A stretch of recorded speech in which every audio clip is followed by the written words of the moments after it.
Who wants to read these 10 classics with me? Look, I'm aware last year I said I was going to do 23 classics for 2023, but I'm aware that when we hit the metaverse and we all live forever, as soon as we hit like 2245, I'm not going to be able to read 245 classics for 22 to 45. It ain't going to happen, so we're just going to do 10. We're just going to do a nice round number. Also, I think I only managed like 5 books out of the 23. But you know what? Who cares who's keeping count? Probably someone, not me. Let's just get the possibly longest out of the way. Ayn Rand, The Fountainhead. I've read it once, it was awful. I'm going to reread it. I guarantee it's going to be awful, because you all know what happens at that mantle scene. Oh, that's awful. But you know what? I quite enjoyed annoying people. You know what? I enjoyed the absolutely wild reactions to my Atlas Shrugged review, where basically I said, I think this is okay, and somehow managed to annoy both people from both sides of the political spectrum, both telling me that I didn't understand Atlas Shrugged. But I said it there, and I'll say it again. One of the greatest film franchises is The Atlas Shrugged,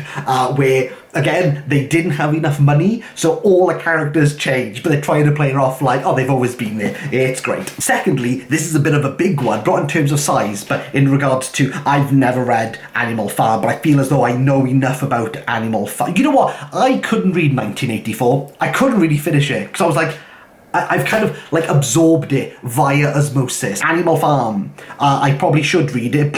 Higgs, Napoleon, the Soviets, something like that. We're also going to do Memoirs of Aisha. I've chosen this one because I just think it will annoy people. There we go. We also have The Magic of Tagore's. People have always said I should read him, so I got this nice little collection of 3 books still in cellophane. The battery's dying. Let's see if we can bop this out. Yeah, so we'll take those cellophane.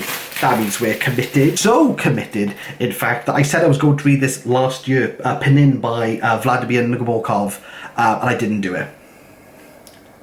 Simultaneously, I bought Snow Country by Yasunari Kawabata. I don't know what it's about. I don't know what half of these are about. So when people go, why aren't you talking about the books? I don't know. I don't know what they're about.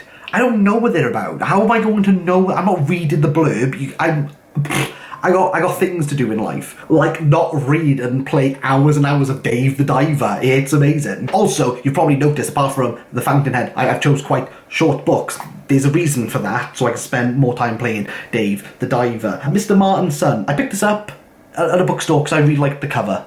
And then I learned from reading, what was that really bad series called? Did You Lose? 3 Body Problem. This guy killed himself. You know who didn't kill themselves though? That's Roddy Doyle with Paddy Clark Ha Ha Ha, which I just like the title. I just like the title. I don't know what it's about. There you go. These are 10. I don't know what they're about. So don't start typing going, oh, I don't know what they're about. Neither do I. No, we're going to learn together. That's it.